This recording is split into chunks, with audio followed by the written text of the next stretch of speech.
Ryan here. Iris is here 7. Right? So we're good? Yep. Mike, you want to kick it off, Billy? You do Sure. that. All right. Good morning. This is the July 16th, 2021 meeting of the Vermont Climate Council Agriculture and Ecosystem Subcommittee. We are going to meet for about 2 hours this morning. I'm just pulling up the agenda. Apologies for that. Okay, here we go. So today we are going to, get a report out from the Climate Council Steering Committee earlier this week, which had some relevant information for our end of month presentation. Then we're going to spend the bulk of the meeting finalizing our pathways and then trying to identify the key strategies to support each of those pathways that we're going to present to the council on the 26th. Then we've got some time for just some unstructured discussion and public comment.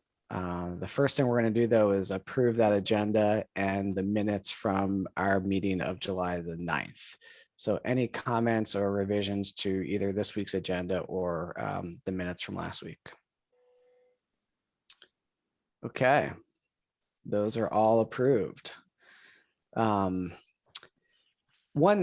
we move on, Marion, I've heard that when you watch these videos after the fact, it just focuses on the person that's talking and doesn't provide the gallery view. And since we do so much through facial gestures and thumbs up and other kind of inaudible triggers, it would be really great if we could move to a format where we see everybody, so that A, you don't have to look at my ugly face most of this meeting, and B, we get to see the reaction from others when people say things. So I don't know if that's possible, but just so I received that feedback earlier this week and have changed my settings. So we should be able to see, we'll see how today goes, but we should have gallery view and the public chat as well recorded. Awesome. So we'll see how it goes. Great. Thank you very much. And the public thanks you, so they don't have to look at me. Okay, so with that, I think I'll pass it on to you, Marion and Jane, to talk about the steering committee. Okay, so morning, everybody. The steering committee met on Monday of this week. The focus of that meeting was to hear and receive largely the public engagement plan, which we had hoped had been ready to time with a full council meeting, but the way the schedule worked out, we had to present the public engagement plan to the steering committee, recognizing it was also an opportunity with the co-chairs there. So we had hoped to get as many people around the table as possible. And I suspect because of the comments and considerations around the public engagement plan, we'll talk a bit more about it at the July meeting of the council. So if interested, please do step in, but there is a draft public engagement plan at this point. We've had a chance to talk about it with the consultants in further detail, expect revisions to be made, and we'll be sharing it with all of the subcommittees and council members in writing next week with a comment period as well, and thinking closely about how we receive and bring in input from the public in addition to the council and subcommittees into what that strategy looks like. So the public engagement plan is forthcoming. Stay tuned. You'll all see it next week.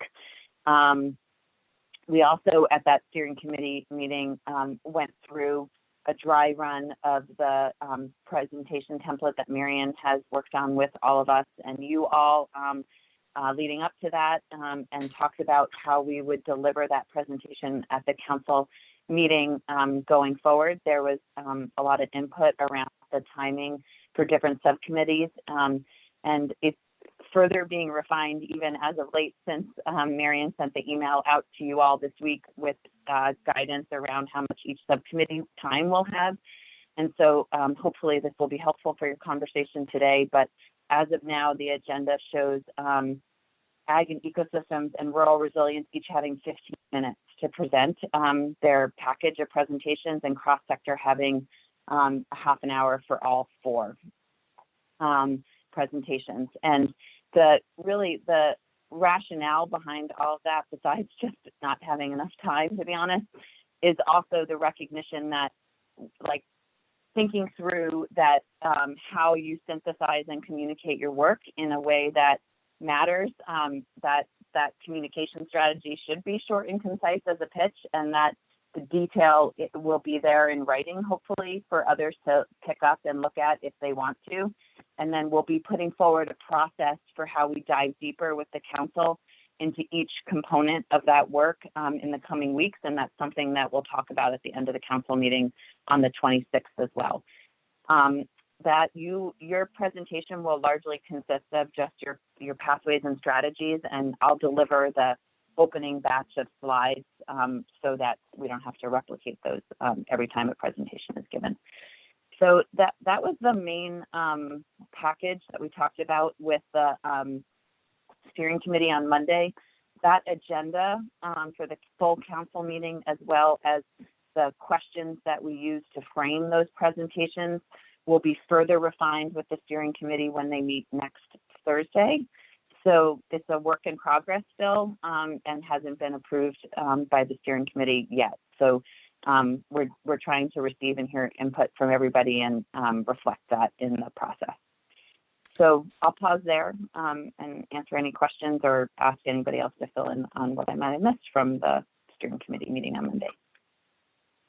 Thanks, Jane. I just want to, before others go, just kind of pause on the clarity around the kind of presentation. And again, like what we're going to be asked to present is our pathways, and then a selection of strategies underneath each pathway to provide some sort of kind of illustrative examples and sense to the council of where those pathways are going implementation wise, right? It's not going to be the exhaustive list of strategies. It's just going to be a highlight reel of strategies. So that's the direction I've given to folks already, but I just wanted to make sure everyone is on the same page with that. And there will be efforts done by either us or you to kind of clarify for the council and members of the public that the strategies presented are just a subset, and that, you know, more can and will be developed through co-collaboration with public and others. So great. Yep.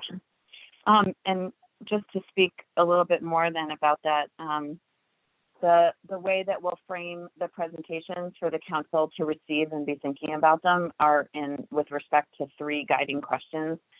So we're going to be asking the council to reflect on what might be missing, thinking very broad scale, what's overlapping and will ultimately require some consolidation, and then what might be sort of at cross purposes, so where there might be some conflict between pathways and strategies from different subcommittees.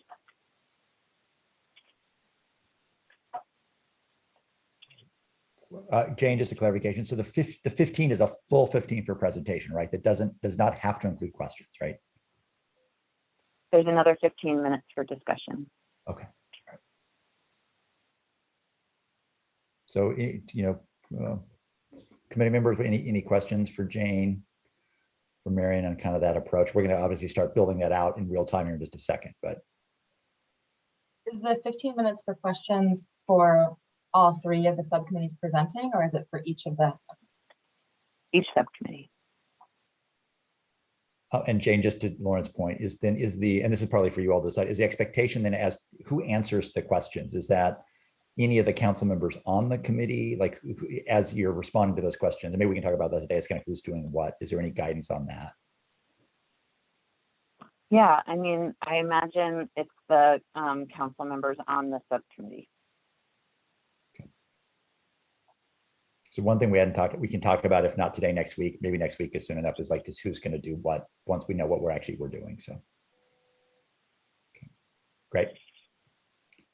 All right, Jane and Marion, anything else or subcommittee? And then we're going to actually dive into our pathways and some of our illustrative strategies, as Billy calls them.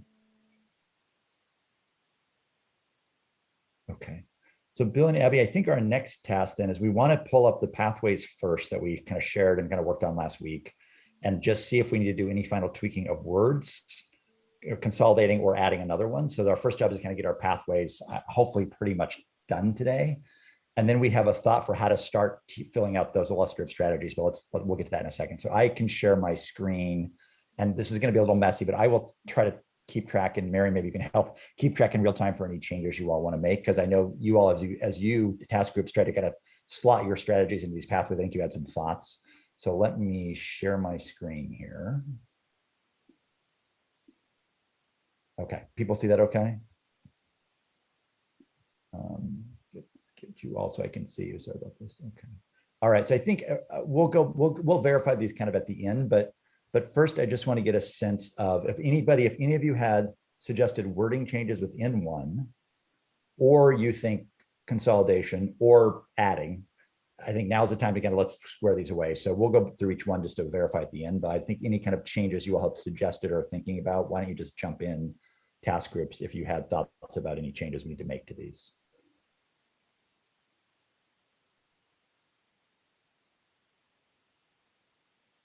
I'll just say for our task group, we exchanged some information via email. We didn't get together as a group to discuss. I know that Charlie had some what I thought were good suggested revisions. So I think he can speak for himself on that, but defer to kind of other groups if you'd like to go first.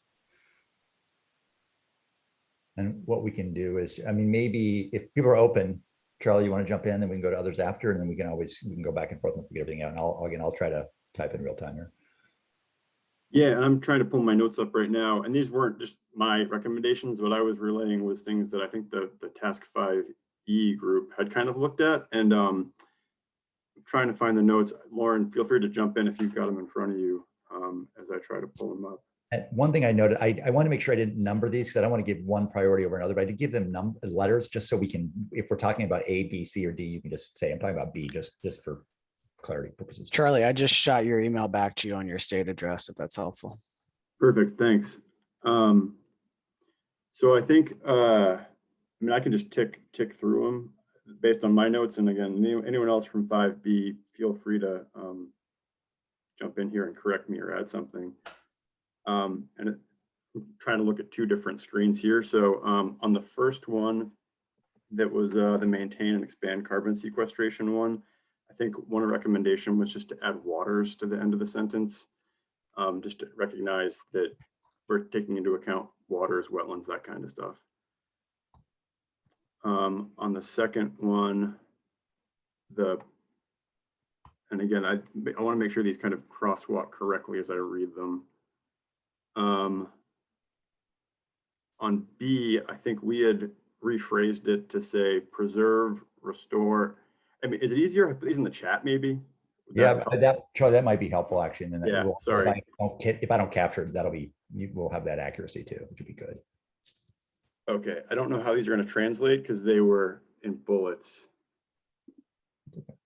Maybe I can try to go back through and separate them out. Oh no, I guess the return button hits send and not creating a space. So apologize for just sending the exact same thing again in the same message. Yeah, Charlie, if you hit shift return, that lets you add the space. Okay, thank you. Without it sending. Return. Sorry, so while he's doing that, the recommended changes that Charlie's sending is both from 5D and 5E. So they started with 5E, which then when the 5D or nature-based solutions group met, Jake and I, who are the two overlapping, and each of those kind of presented those changes to see what the nature-based solutions group thought.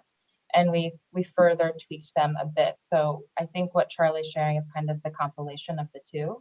Right.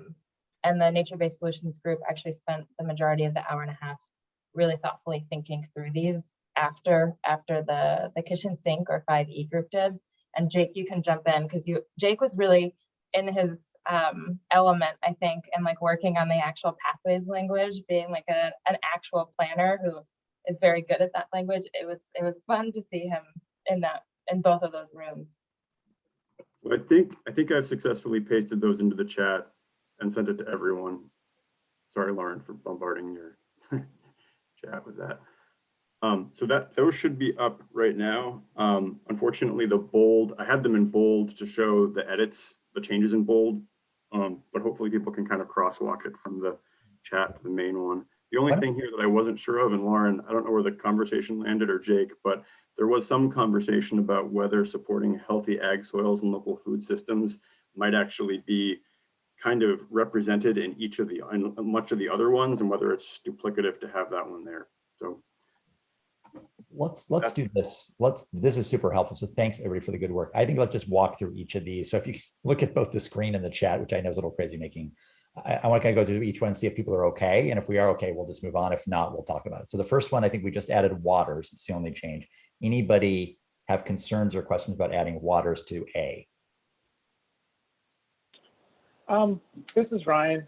My understanding of the definition of natural working lands is that it's inclusive of wetlands and those other natural areas of the state that would include water in that definition. So that's just a technical point to ask. I mean, I could just say Vermont's natural and working lands, including waters, which is including rather than in addition to. I don't know whether that works or not. Judy flagged the need to, anytime land was called out specifically, to call out water, even recognizing that wetlands is technically like wet land. It's still land, but just wanting to say that anytime land is recognized, that water should be added to. And we had a long form discussion about that. And I can, if Allie's willing to jump on, since she was kind of the one that she's the climate forester and therefore like the carbon sequestration guru here, acknowledge that there is a little bit of a delineation there, but she was okay with elevating and water. So maybe Allie, I just saw you came off, you're on video, so if you want to jump in, please do. Yeah, I think we kind of we're coming to the conclusion that maybe every time, as Lauren said, every time we see natural and working lands, because it doesn't, even if the definition maybe is more inclusive than lands, that adding water, we should just use that phrase every time we're talking about it, just to be really comprehensive.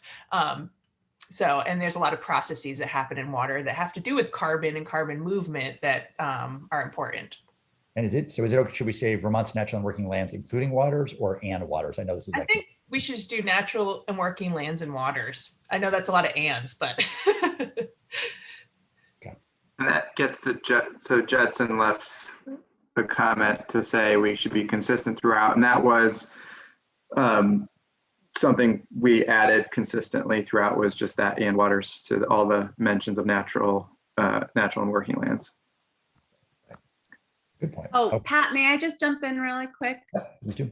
The other thing that maybe we should flag while we are working through these so strategically is that the other question that was asked both by Jennifer in the public comment last time, and it came up in both the task groups that I'm in, was the question of where and when equity and equitability and equitable are we actually putting that specific word into each pathway, and I believe somebody indicated that potentially there might be a need to do that, or that it would be helpful to do that, in that equity is not necessarily a universally shared or understood value, and therefore we do want to call it out specifically if we want it baked into all that we're recommending. So just welcome any reflections on that, but wanted to flag that as we're working through the language.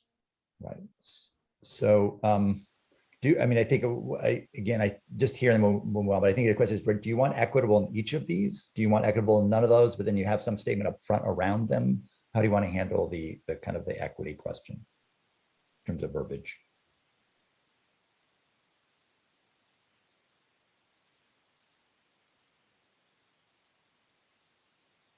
Crickets. We've got equitable in G, obviously, but we don't. I'm wondering if it should be something, and this is why I brought it up, that if we're going to use natural and working lands and waters, maybe we need to make sure that equitable is included in some way in the strategies, just to have it there. But obviously, Some of we'll- them though, I guess we'd get into like the first one, maintain and expand carbon sequestration. I don't know where equitable, that's fair. unless it's like in an equitable fashion, but then it's like, you know, and then you Right. get like equitable for Like the who? head scratcher, like what do you mean? Equitable for people, equitable for plants and animals, equitable. So That is a fair question. Well, why don't let's look at each of these to see whether we can put equitable in. If we can't, we can't, but if we can, maybe we should try. So maybe A isn't a good fit, but let's just ask that question for each of these. So if that's okay, let me just move on to B because of time. So look at the chat. So if we made the modification, Iris, do you have a comment? Sorry, I'm not sure if it makes sense to just put equitable in there in every one of them just for the heck of it, or just because we're trying to center it, just because I think that kind of dilutes the meaning. And if we're not truly trying to center equity and justice in these, we shouldn't be adding the word in. I think where it makes sense, we should put it in, and then we should just have something to say that this is the guiding principle of all of these. So I feel kind of uneasy just trying to throw it into every one of them, because if we're not having a clear understanding and common knowledge of what that actually means in these pathways, it's kind of diluting the use of the word in other pathways where we do have a clear vision of what equitable implementation looks like. Iris, that's really helpful. I think your advice is let's be really intentional and not a hand wave. So I think that's really good advice. So with that in mind, as we go through each of these, let's keep that in mind. If we have something meaningful we can say that's substantive and equitable in each of these, let's do it. If not, let's not do it just to do its sakes. So number 2, look at the preserve, restore, reclaim, and enhance health and function. So that's a change from B. Is anybody have any questions about the two groups changes to what's B?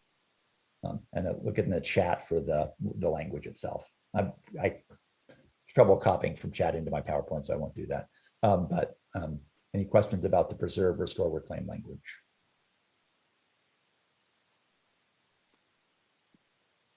Just also a clarification on the forward dash for restore reclaim. We had a long conversation about which term is appropriate, and so we weren't completely settled on the correct term, but that basically what we were trying to get at with that is kind of allowing natural systems to get back to their kind of optimal state, and that was differentiated from the notion of preserving it or enhancing through some kind of active management. I'm going to hand the screen over to Lauren because Lauren has got these in Word, which is probably easy to manipulate. So Lauren's going to thank you. Lauren's going to pop this up. And then Jake, thanks for the clarification on number 2. Good. The colors too, because we were using that for color coding and that might be confusing right now. No, but that's I think it'll be easier. Thanks, Lauren. If you don't mind being the scribe here a little bit, if we make any changes, or is that okay? Sure. Awesome.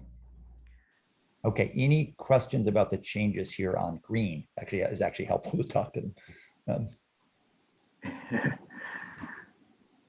I'm just having difficulty following now, not being able to see what the original was.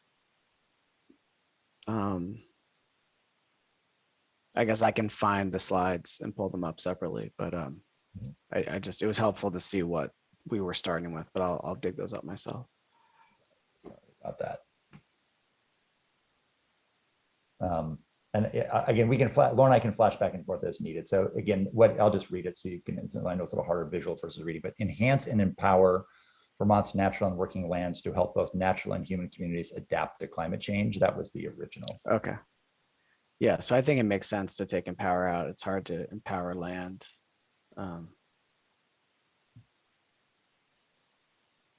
Okay. Any other questions about? Oh, thanks, Lauren. Okay, that works. If we're using which, then it needs to be which helps. I think helps has to be. But it feels, I understand the switch from to which because it shifts the assumption that the lands are in service to the humans, but it does read slightly awkwardly. I'm not sure how, I'm sorry, I'm still trying to think through how to finesse it a tiny bit to read a little bit clearer. Yeah, we had a long conversation about the wording of green. We intentionally put the which in there because before it really was the land and service to humans, and we had a recognition that almost all of the pathways were very human centric, and we had for the first several months of this subcommittee talking about the centering the work and our lands first, and the lands would then support our human communities. Happy to adapt it, but did want to make sure that this green one specifically is just the value of our lands for the sake of our lands. Maybe which supports both natural and human communities, adaptation to climate change. We already have midterm help to support stuff. Okay, good. All right, any other comments or questions on this one? Here. You just want to add an S to support, so which supports, oh wait, is it? No, it reads okay now because adapt and support are the same. So I did the same thing, Charlie. Mike. Yeah. And there's no need for an Oxford comma in that one either. Thanks, Charlie. Jane. I just was curious to hear folks reflect on the word preserve. Like, I'll just say for me, like preserve feels like an outdated word in that it used to like preservation, right? Like preservation sort of reflects a static component of a natural system.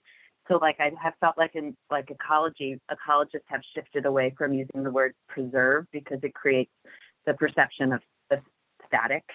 So like conserve has tended to be what I use more, only because of that evolution in thinking. So I'm just curious if you wrestled with that word too and why you settled on it. Lauren and Charlie, I'm sure you were careful with language. So why the word preserve versus conserve? I saw Jake nodding too, so Jake can respond to this, but I actually might ask Allie to jump in because we had preserve and maintain and had a conversation about the differences between preserve and maintain. It was a very thesaurus-based meeting. So Allie, or if you want to jump in and explain. I was actually thinking about this since our meeting, and I do think conserve, I do think preserve has that like, oh, let's put a fence around something and not touch it and put it under a bubble, right? But I do think this reflects the challenge in coming up with these specific terms. And we really struggled with this. Like I was on the computer as we were talking with the thesaurus, trying to find out what is these words, like, you know, what is the intent of this word, and is that how we want to use it? Because we're using these to convey these really high level pathways, and we want to make sure the public understands it. So I think this is a great conversation to have, that we want to make sure, and that's why the restore reclaim is in there. We didn't quite settle on which word. So yeah, I think yeah, and I think that's why I was using maintain in earlier drafts of this. I think conserve has a whole separate connotation that's not applicable here either. It's, in my mind, it's narrowly focused on like conservation, which is not all that we're talking about here. So I think we're trying to maintain a baseline. We're trying to improve that baseline through restoration, reclamation, and enhancement. So Ulster?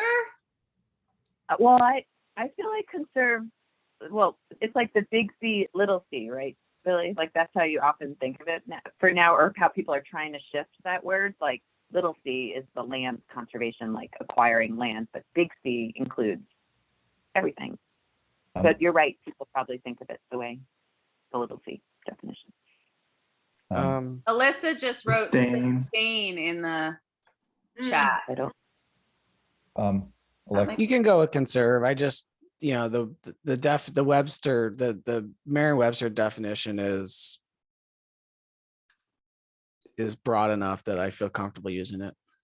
Alexandra, do you have a? I was just gonna say, I think we should be, this was a conversation we had in this group too, like maintain has a connotation that you're keeping it in a historical, like there's a perspective of the past that is the correct way for that ecosystem or entity to be, and that maybe doesn't recognize that there's just going to be natural change, especially with climate change. So maintain, we talked about that, like maintain compared to what, right? So the idea here is we wanted with this bullet to recognize that our natural working lands have inherent function, ecosystem services, value just the way they are or may change in the future. And then, so this bullet kind of recognizes that. It recognizes that we could reclaim, restore ecosystems or areas to a state that we think is based on science and value is valuable. And then we could also enhance. I'm fine the way it's drafted now. Thank you. Wait, what about, Alyssa did write sustain. What about sustain instead of conserve, which one And advantage? I think in some ways sustain, to Billy's point, might clarify better than conserve what the intent is, because we want to sustain them where they are and potentially restore, reclaim, and enhance them further to assist with their capacity to remain resilient and adaptive. What about this? Let me see. One advantage of sustain is it avoids the old-fashioned argument between conservation and preservation, which is long-standing. If we just don't use this word, then we won't have that debate. Works for me. So what about sustain? Thanks, Alyssa. Yeah, Alyssa, keep that chat up. Good. All right. I think, again, we one last look at these, but I think we're getting it close enough to right. So, and this is a good discussion, so we know what we're understanding. I don't see equity easily fitting into the actual language of this one, but if people, is there anything on equity we should name here to be intentional, or is that maybe not fit to this one?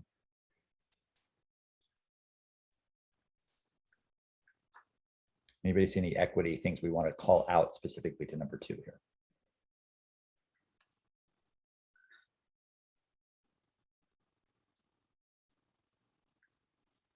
The only, I'm not really, I'm really have Iris's voice in my head now. So I'm not, which is, that's a good thing. I'm not sure. You could put in something around the equitable adaptation to climate change or the equitable ability to adapt to climate change. But I also feel like that will be addressed in other areas. And I think it's probably too overworked to add it in there, but that's the only place where it comes up for me. I think equity, sorry. Just I think in. equity end up falling into all of these, and there is definitely a big equity component to conservation or maintenance or preservation or whatever we're landing on. I think that the way we should end up going for these pathways is having an overarching statement that says that we are going to do all of these pathways equitably, and then add it in that specifically into some pathways where it makes sense and it seems like it's really important, so that we can emphasize it there, but have a overarching theme that equity is present in all of these, and we are committed to having equitable implementation and creating strategies within these pathways that are gonna foster equity. Does that make sense? That's great, Iris. Thank you. Let's just, unless people feel differently, let's just go with that. We'll have to work on that statement, but I think let's just note it up there. Thanks, Lauren, for that. Okay, the next one, blue. So the changes are to add empower, and then what was struck was we had an original and use of climate impact related substance and chemicals was a clause that was struck. So people want to speak to the blue here. Can someone, I feel I missed something. Can someone please explain to me on the prior slides that were up on the screen, that C, if you will, and what we see here, what was proposed initially, and what are we looking at tweaking at this point in time? Yep. Because that other slide appears different. Lauren, do you mind? Why don't Lauren, I'll share my screen for 1 second. We'll bounce back and forth. The magic of technology. Okay. Just a note, I don't actually remember seeing that, the substance and chemical clause when we reviewed it, but I may have. Correct. Yeah, I've never seen that before. You know, that might have been early. I pulled these from the latest draft I had. That could be my fault. That was in there at one point, but maybe got struck already. So in which case we don't need to talk about it if that was some earlier draft that got struck earlier. We don't worry about it. Yeah, that was never in stuff we were working with. Yeah, I don't know that. I don't know where that it came somewhere from the magic of my Dropbox. Sorry. Okay, Judy, welcome, by the way. Nice to see you. Okay, well, back over to you. Okay, all right. Okay, all right. So any questions on blue? Okay, let's go ahead. No, it's the next one. That's fine. Okay. Okay, the next one, Lauren or Charlie or someone, do you want to explain that it changes to the purple?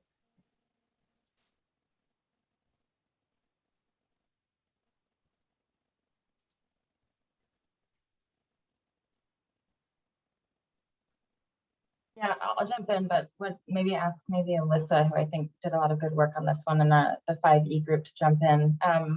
If you compare the light blue and this magenta, the back-to-back, we recognize that the light blue shows how we intend to support and empower them to do a certain task, whereas the way the magenta was originally written, it was just a more broad to support and empower them. So we wanted to differentiate between the emissions reductions work and the need to help them actually increase their adaptation and resilience value on their lands.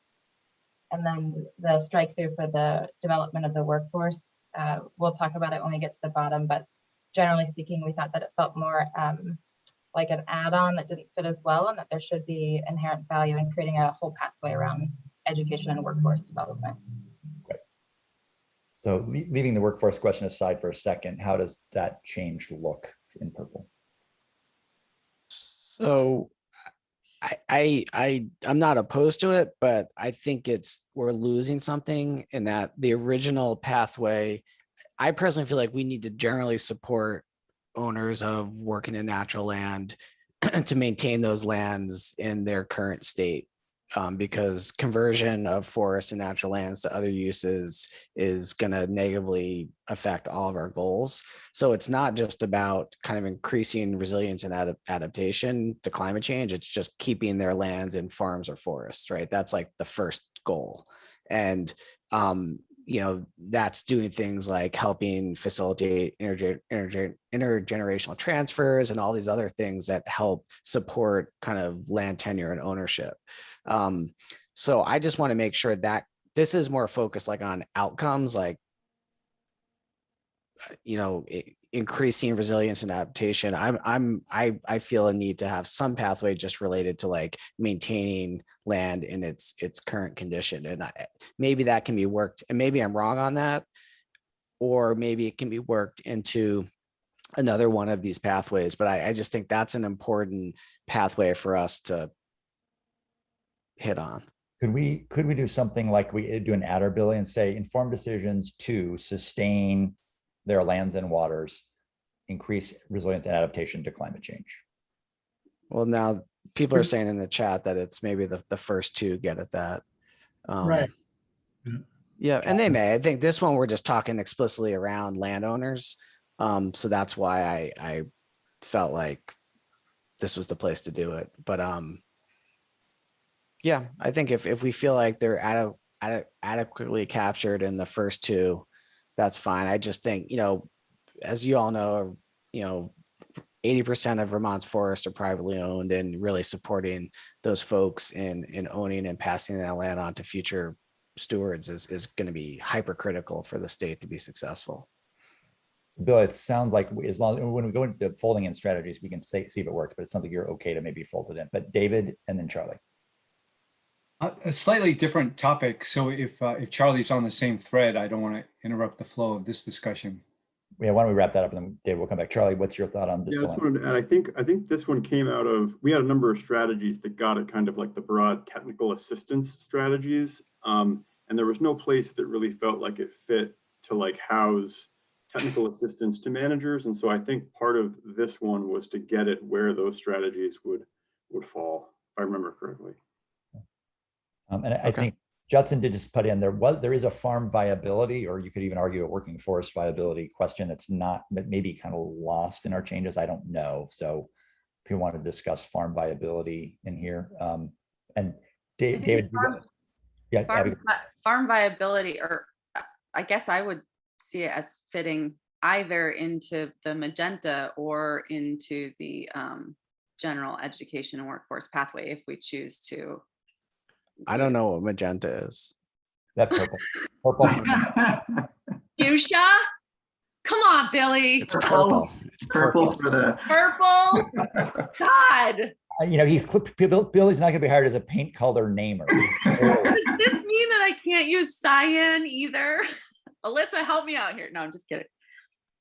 So again, it's Abby, you're thinking it's we maybe can be folded into one of these others or even into here. So I think so. I think it has components in the working lands economies and markets piece. I think it has components in the general education. I think it has components in. Could we say in the purple one, after managers and caretakers to maintain farm and forest viability and make informed decisions to increase resilience and adaptation? give Lauren a chance to put that in there. And then Judy, do you have a remark to this specifically? And I'll go to Judy next. I do. We had a discussion that sort of limited the use of the word maintain because we don't want, or I don't want to just maintain. I want it to be better than maintaining status quo. And for me, maintaining means status quo. I wonder if sustain is, I'm stealing sustain again, but I wonder, Judy, to your point, whether to sustain farm and forest viability and make informed decisions would. Yeah, or enhance it, right? I'm all for going bigger here. I just don't want to lose that explicit thread.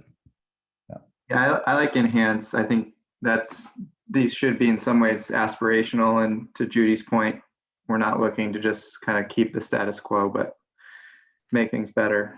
And I like this addition from Billy. I think it gets at the nature of the recommendation or strategies that are contained within that would fall in this category, because many of them are related to really the enhancement of viability, in addition to helping landowners make more informed decisions about resilience and adaptation. Right. Charlie, to your question, I'm talking more broadly. Like certainly the VHCB program supports this, but this is just the general viability of these working land enterprises. David Mears, over to you. You've been waiting. Thank you. Thanks. This is all a great conversation. I at the risk of opening a can of worms, one of the things as I'm looking at this language that occurs to me, and while I'm not particularly interested in spending time in this document, threatening farmers and foresters and landowners, I do question whether or not this is a little bit too lovey-dovey, in the sense of I'm assuming that some of the things we've been talking about in the task groups have involved kind of looking at our regulatory programs and things that are going to place obligations on landowners.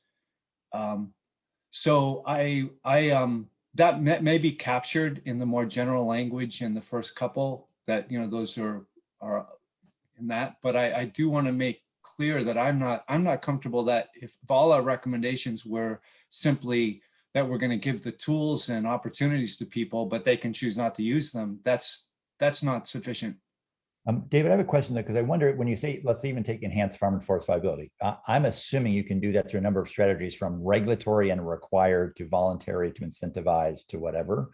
So those are the how questions. That's just simply the what question, but if not, let's try to think about the wording. Yeah, and I'm actually okay with the wording. I just wanted to flag that just in case it was kind of I wanted to make it explicit so that there wasn't an assumption that we had that there was any kind of consensus around the idea that all we really wanted to do was provide technical assistance and financial support, which I think are vital and insufficient. I'm going to assume when we get to our strategies and actions in the coming weeks, we may not get there obviously, but for the Climate Council we will have a robust discussion about the forceful and or heavy hand of government in making this work, right? And so I think that we're going to have a rich discussion about that as we get into the weeds, I'm pretty sure. David, really, I'm glad you highlighted that. Any questions for David's point before we go on? Well, I think Lauren wrote in the chat, there's also the darker blue strategy for land use planning and policies, which would include and perhaps should include explicitly regulations. I do think that's a good point. Good. And again, I guess, David, the way I have been thinking about it, I take your point and I see what you mean. I think I've just been thinking of that as what Pat said, that more the the different suite of strategies as to how we get there will be in the strategy work more versus the called out in the pathways. But I take your point that in going to the public, potentially that's going to just automatically be a thing that we hear back if it's not flagged explicitly. Alyssa. Thanks, Abby. Yeah, no, I would just support what Abby was saying, and that I think what David has described is a different pathway for getting to the end. And I think this is really about the capacity building for land managers to be able to deal with the changes in climate that are already stressing their capacity to stay in business.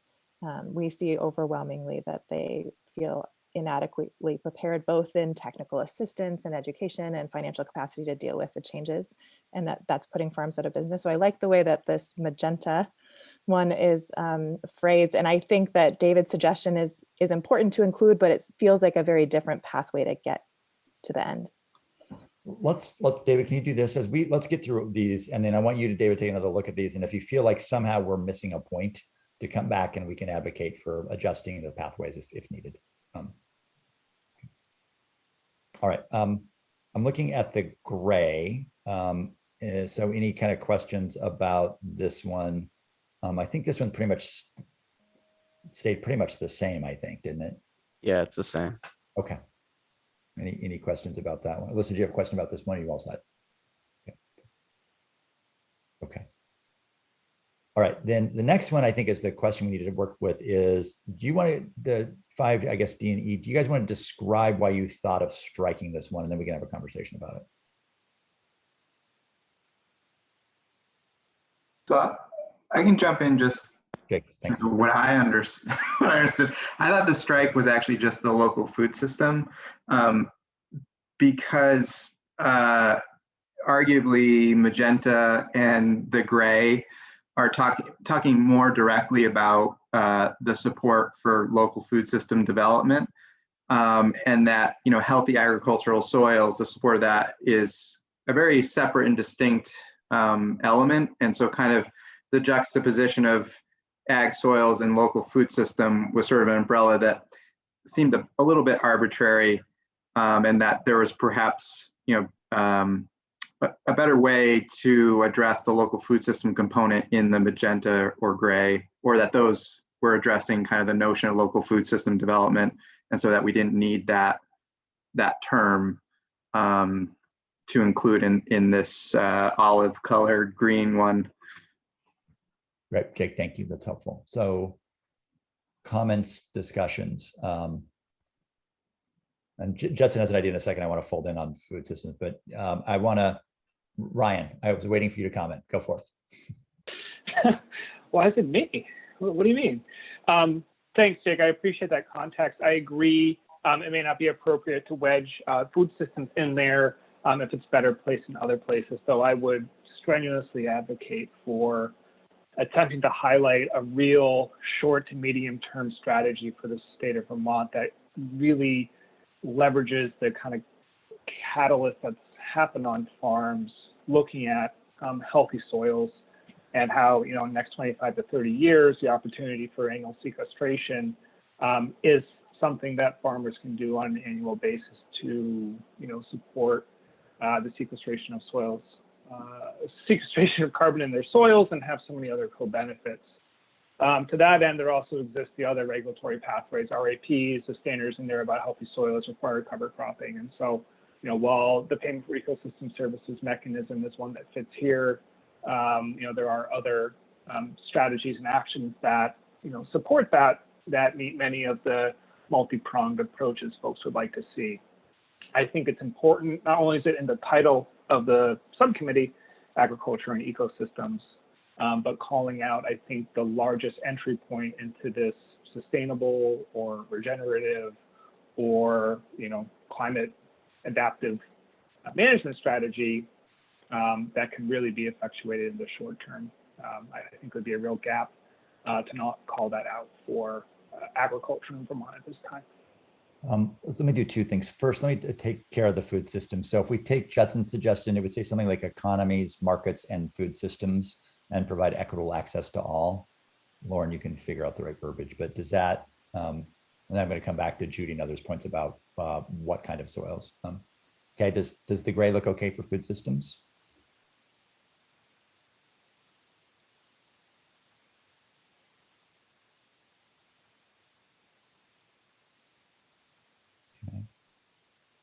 Okay.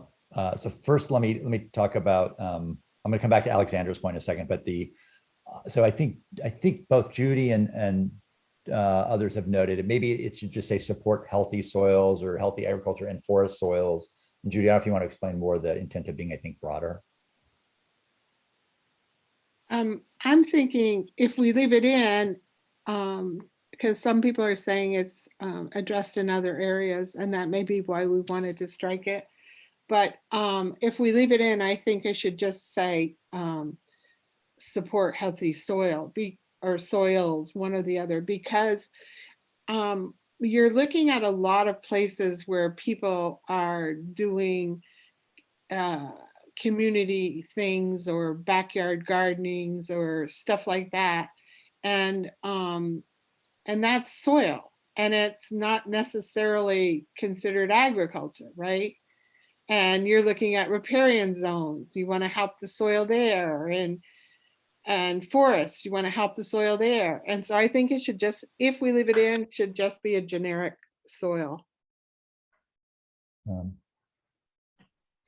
So the question here then, as we're just coming up, is whether, okay, so let's people disagree. I think maybe support healthy soils. And then I guess the question is, does it stand on its own as a pathway, or is in some ways a key strategy with lots of sub-strategies under the yellow, I think, that we have above?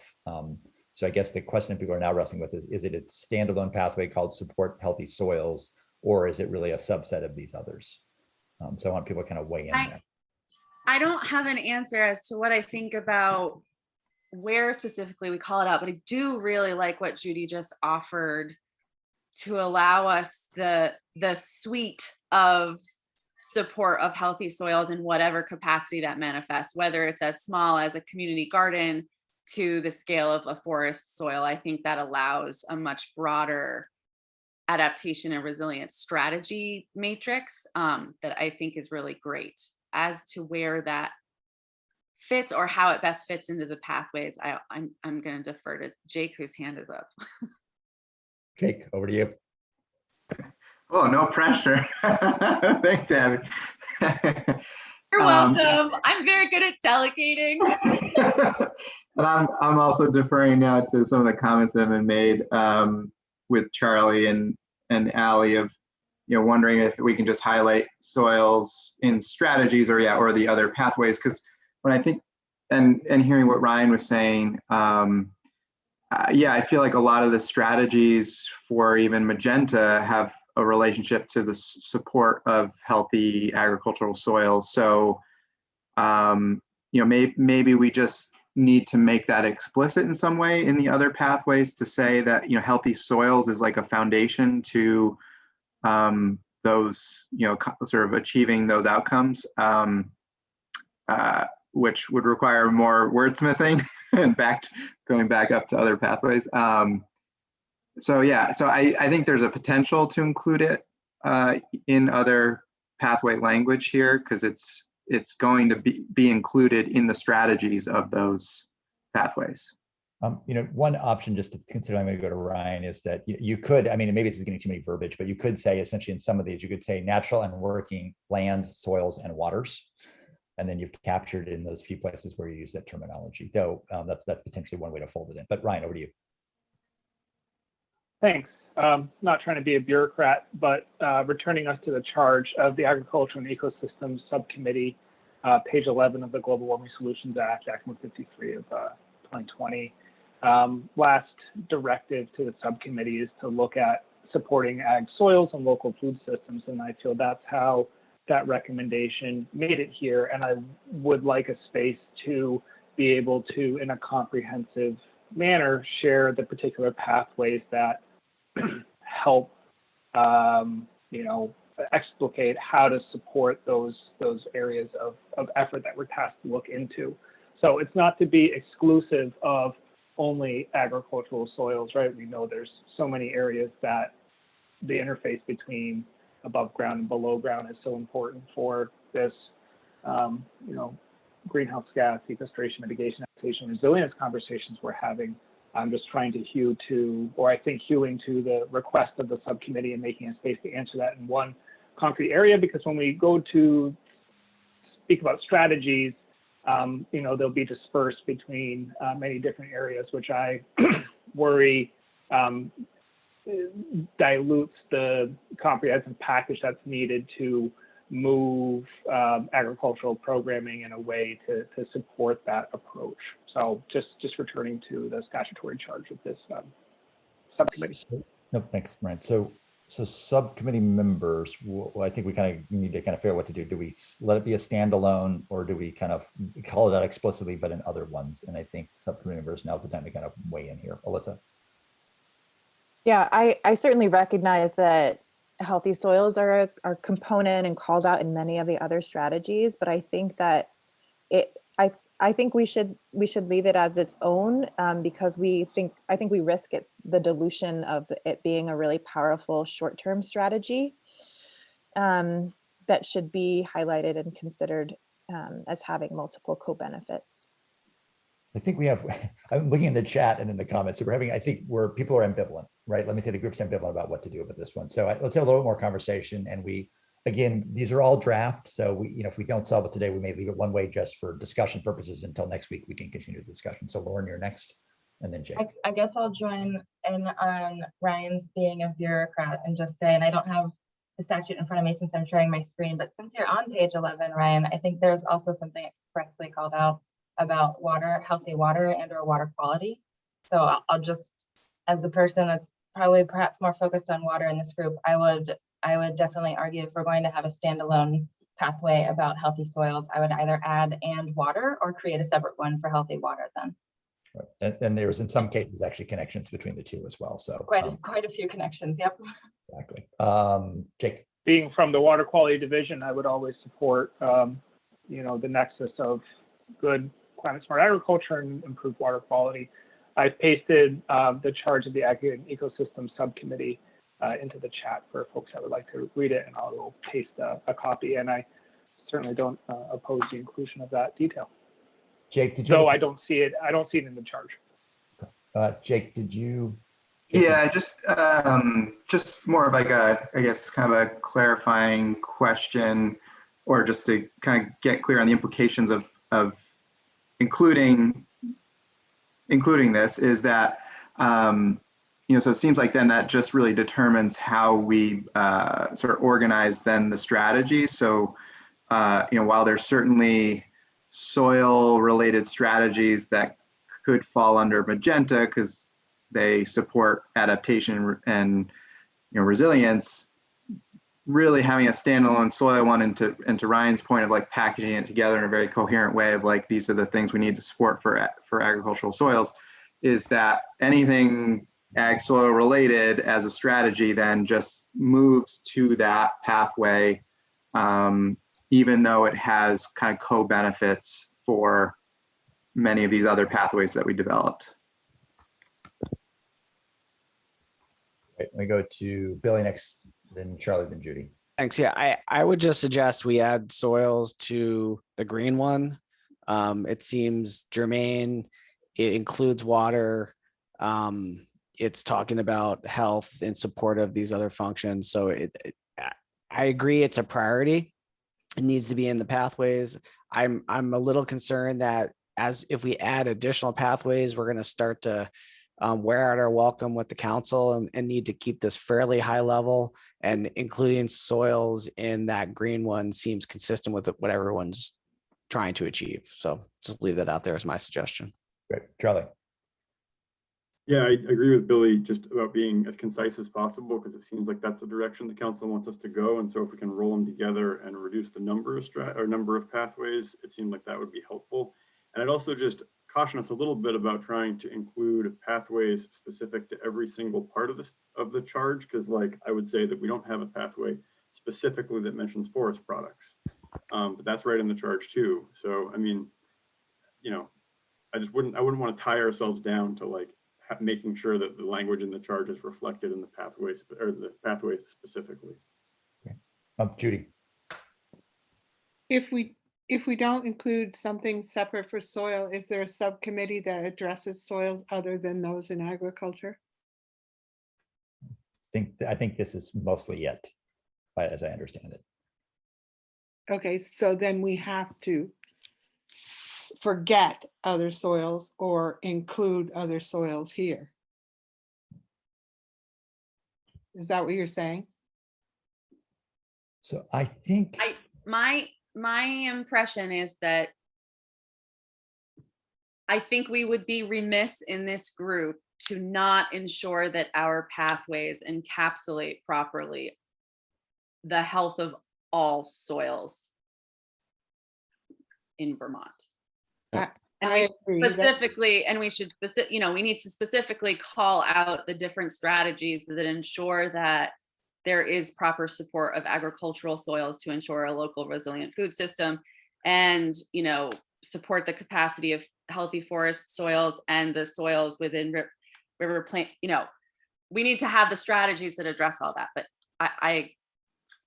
we have in this focus group, we have, I think, 70 strategies. So we're going to address a lot of things.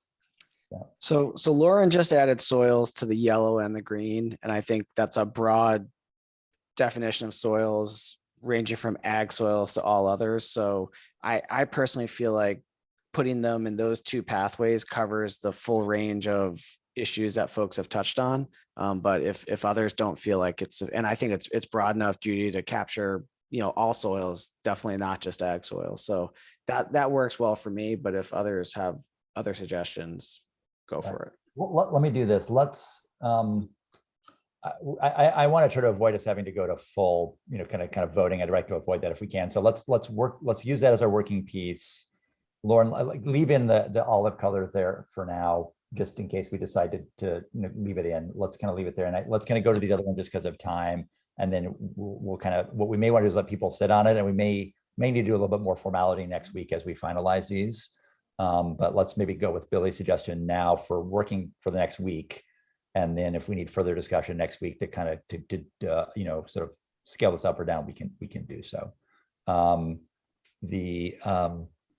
Okay, so I want to go to shape land use planning and policies and have some discussion about that. And co-chairs and Lauren, who we were just on a call this morning with the rural resilience, just to kind of clarify roles and responsibilities between that subcommittee and ours around land use, to see if there's any alteration of this language, just to be clear about your particular charge regarding land use versus theirs, quote unquote. But what about Blue?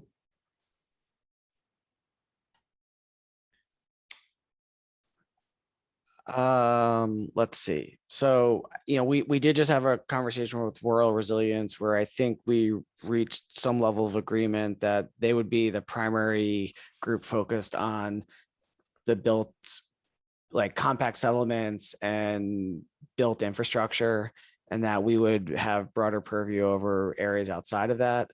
I think we're both interested in promoting compact settlements surrounded by a working landscape. So I think having a pathway like this is appropriate. We may want to refine it a little bit further. I personally don't know if our goal is focused necessarily on a sustainable, equitable future. I feel like we may want to tie this more closely to the goals of the act related to storage, sequestration of carbon, resilience, and adaptation. But that's just me. But I think the way that the pathway is framed broadly is probably fine, and that we can deal with the overlap with rural resilience kind of when we dig into the strategies. But that's just my initial sense. Abby. So let's see, I would agree with you about where the overlaps can and may happen. I would disagree with you about the importance of keeping sustainable and equitable future in here, because I don't want to have to give, but I could give examples of where our land use planning and policies and development have not been equitable, and we want to make sure that it is. And the other thing that I feel like wasn't totally resolved this morning that I do want to flag and maybe can have some help with everybody is I have been assuming that the community resilience of rural communities within, like living within a built environment, and therefore the overall resiliency of them lies within rural resilience and adaptation. But that is a question that gets flagged if we're talking about them dealing with the built environment and us talking about the landscape environment. Where does the people resilience come in, and are we each developing strategies in regards to that? I mean, I should have asked that this morning and I didn't think of it, but any thoughts welcome from the rest of the subcommittee. One thought just as an idea, then to go over to Charlie, and I'll come back to Lauren's point just about regulations in a second, but we could say something like shape landscape scale land use planning policies and development, which would kind of get at kind of the jurisdiction or scope of this subcommittee, but it's also a lot of words. Charlie. There's a part to this too that I don't want to get lost, and it's, I mean, a small part, a big part, but there's an element to the policies and planning that has to do with working lands enterprises and changes to things like Act 250 that would better support these enterprises, acknowledging that they have like a multiplier effect towards things like conservation, like farming and forestry, you know, and how that kind of impacts it. And so there are some recommendations to changing things like Act 250 to better be tailored to these enterprises to support them, acknowledging that like a sawmill is not a Walmart.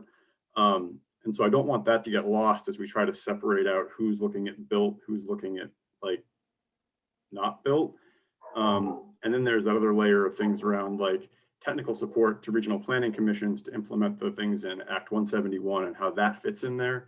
So I just want to make sure that like we don't just bucket them into two things and think of them as completely just those two things.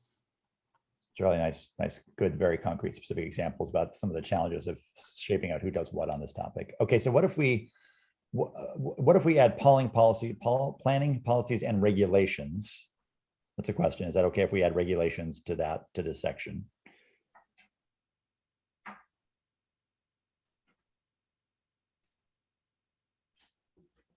Does anybody disagree with adding regulations? I don't agree with it. I would just note that that's only a piece of what I'm suggesting. I feel like regulatory strategies will and should be included in, you know, some of the other pathways. It may not be in the one that's about support and empower, you know, landowners, but the other ones it'll be necessary to include some coercive programmatic components, which I haven't heard any, at least in the task groups I've been part of, I haven't heard any resistance to that. I know I wanted to flag it just because there is an ideological line of thinking that government shouldn't have any role in telling anybody what to do. And I certainly don't share that. And just want to be clear, I don't think by not including regulations throughout that we're leaving that out. But anyway, but I'm certainly in favor of including it down under planning. But that doesn't capture the full breadth of my comment. Here's a thought, which is maybe we were referring to planning policies and regulations, which are tools which we don't refer to anywhere else. So maybe this should just say shape land use and development that supports natural and human communities, because the planning policy and regulations is really the how.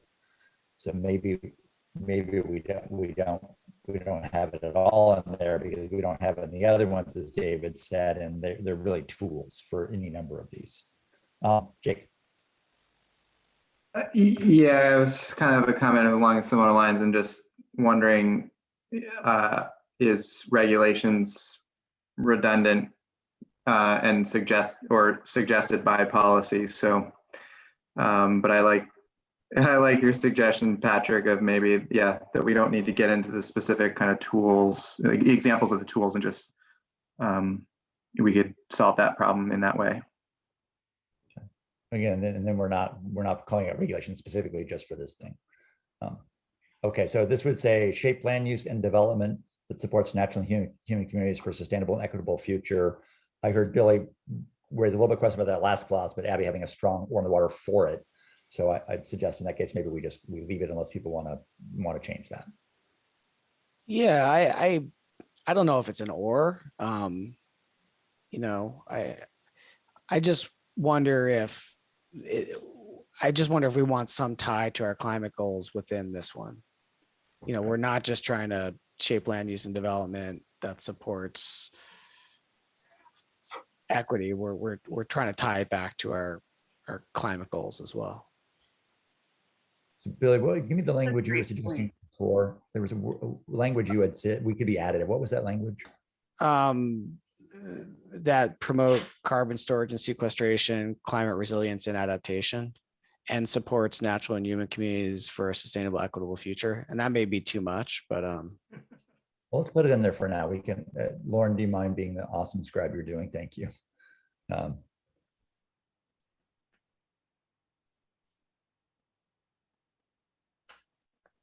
Okay, Judy. Yeah, and I know that's, oh, sorry, go ahead, Judy. No, that's all right, finish.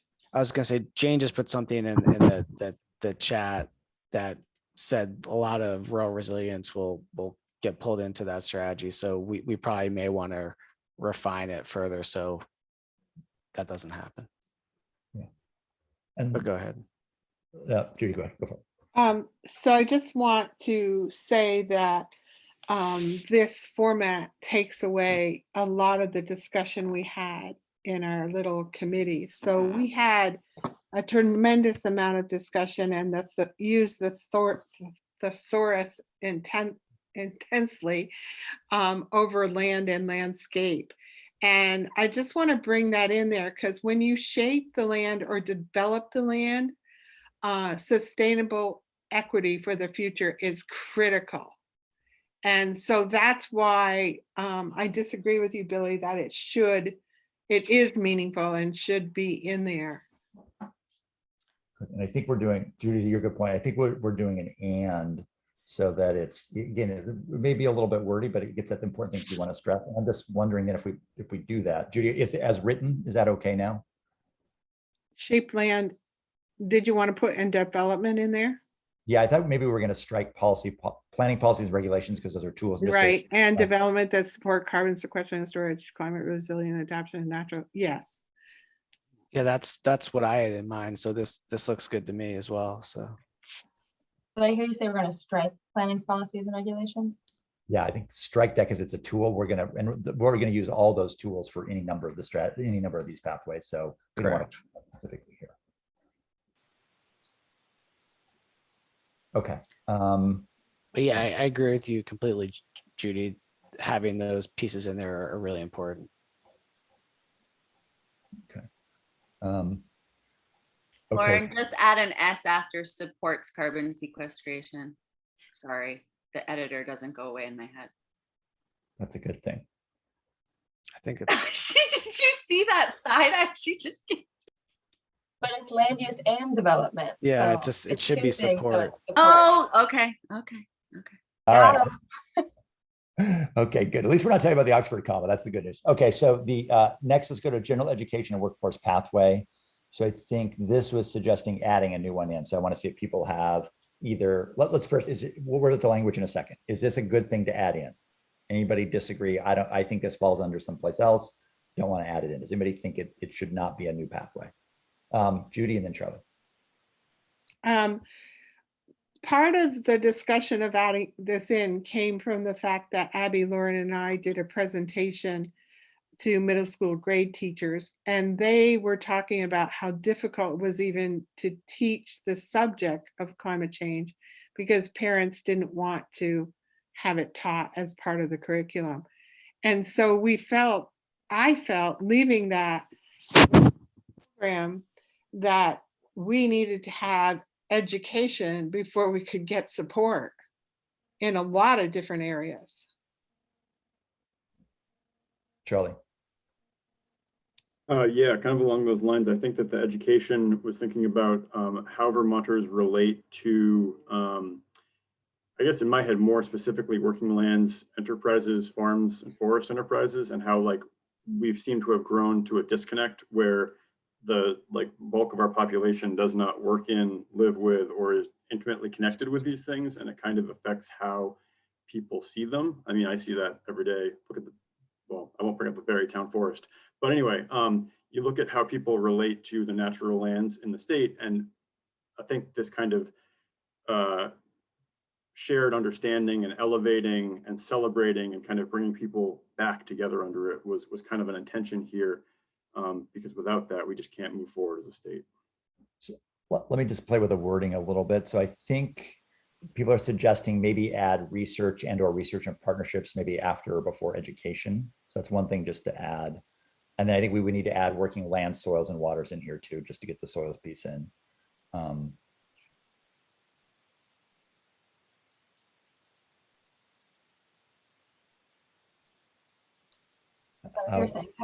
And yeah, that you got it, I think that's right. And then add natural and working lands, soils and waters, just so we get our soils in there too.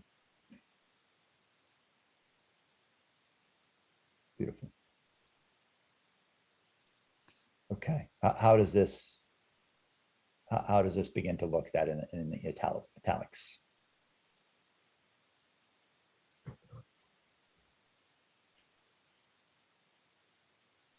Okay, I think maybe we strike the red because that was just kind of a right, that was just a header. And so then we've added this pathway.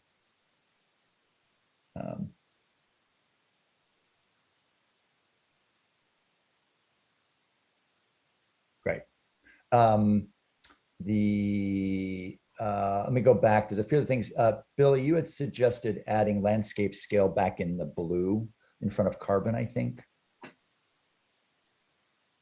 Yeah, this was just to Jane's point, based on the conversation we just had with rural resilience, not trying to play in their sandbox too much and elevating this strategy to more of like a landscape scale filter.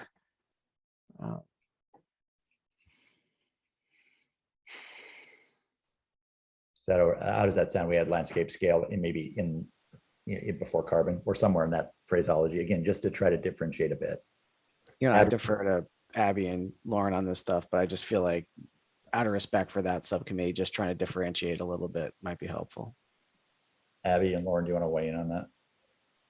I'm okay adding it. I just think that a lot of key strategies that come out of landscape scale, like large forest habitat, connectivity, resilient and connected waterways, et cetera. A lot of the key strategies to do that are to achieve compact settlement. So I know that compact settlement land use planning is largely going to be under rural resilience and adaptation, but a lot of our strategies would be supportive of those. So I wouldn't want to miss that because that is a fundamental strategy for. Absolutely. And I think we can put those strategies forward. And I think, ultimately it's all going to get rolled up into one plan, but just understanding that they may have kind of primacy in those areas seems appropriate. One other option is the rural resilience folks are kind of trying to hone their pathways this afternoon. And then the co-chairs of both groups are going to meet next week, along with maybe a few others. So I think that it might be good just to kind of look at what they come up with, and maybe the co-chairs and Lauren certainly be involved in that too, can maybe kind of wrestle with finessing the language between the two of them next week after you see what they come up with. Sure, whatever. Yeah, that works. And I would love to have Lauren involved in that too, if she's willing. Yeah. And maybe what we do is, Billy, because you're going to, I know, on vacation next week, maybe we pull Lauren into that conversation if she's willing. Okay, so let's see if there's anything else there. Okay, so I think we've got that. We've got partnerships against soils. We fold into others in many places. I think that's our working theme, but we'll check in with people between now and next week. And if people feel strongly that's not right, then we'll come back to that. So anything else on our pathways, and then we're going to talk about what after these, but anything else on pathways for now. And Lauren, thank you so much for scribing and the task group's really trying to work hard on these, including your thesaurus checking. And what we'll do is maybe, Lauren, do you want to send those to me and I can clean them up and get them out later today? So you don't have to do that unless you want to. Okay. All right.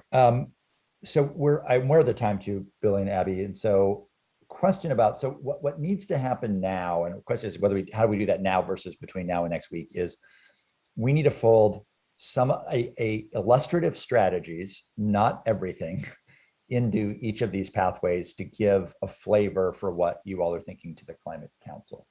Let me give you one piece of advice. I'm going to turn it to Billy and Abby to think about this a little bit, which is I have a good friend whose wife says you can have it all, but not all at once.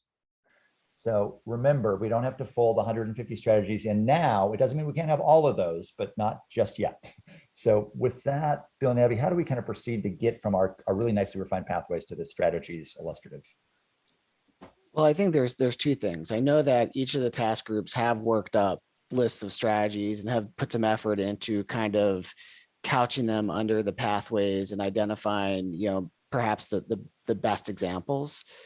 So that work has happened and we can tap into it. I also think as part of our pathways conversation, we've just talked about the kind of key strategies that we don't want lost and that, are going to definitely nest and be called out under the pathways. So, we may want to just quickly go back through the pathways and touch on the kind of key strategies that we want to make sure are captured therein. So I defer to others on how they want to kind of manage this conversation, but I know we just talked about a bunch of things like, oh, we need to make sure that X is reflected under this broader pathway. So I didn't unfortunately capture those as we spoke, but I know we did discuss them. So maybe, yeah, go ahead, Abby, go ahead. I would agree with that because I think I assume that it's falling to Billy and I to present the pathways and the most illustrative strategies to the Climate Council on July 26th. And so what I definitely want to make sure of is that whatever Billy and I are taking to the Climate Council is fully representative of all of the work that's been done here and all of the energy that all of you have put into it. And so I think, any help you can give us in ensuring that whatever strategies we're taking forward, you all are behind is really, really helpful. Yeah, and I think getting the kind of the sense of what type or the thematic strategies we definitely want to include today is important. And then we still have next week to kind of come up with those specific things, but just making sure we've got a general sense of how folks want to proceed under each pathway, I think would be helpful. So maybe we do this. Billy, who's taking notes today, by the way? I know Sonia, Sonia is taking minutes, but this may be a more kind of detailed note taking that you're looking for, Pat. Yeah, so I want to make sure we capture these. Lauren, do you mind don't feel like you have to take notes, Lauren, but do you want to just put the categories back up because my slides are now outdated? And let's just go through each and just have maybe 3 minutes. It's going to have to be fast, but a few minutes discussion on each. Right. And I'll take a kind of co-chair's prerogative here. I think this agenda item is supposed to end shortly. And then we've got time for more unstructured chat. I think we can largely take that unstructured chat and put it towards this topic unless folks feel strongly otherwise. Okay. Seeing David nod yes, that means we're good. The king of unstructured chat. So no unstructured chat, David. All right. Okay. So let's focus. Let's go to yellow. So the kinds of things you want to make sure, and Sonia, if you don't mind taking really detailed notes here and shoot them off to the co-chairs right after would be great, just to help. But is yellow: maintain and expand carbon sequestration and storage in Vermont's land, soils, waters.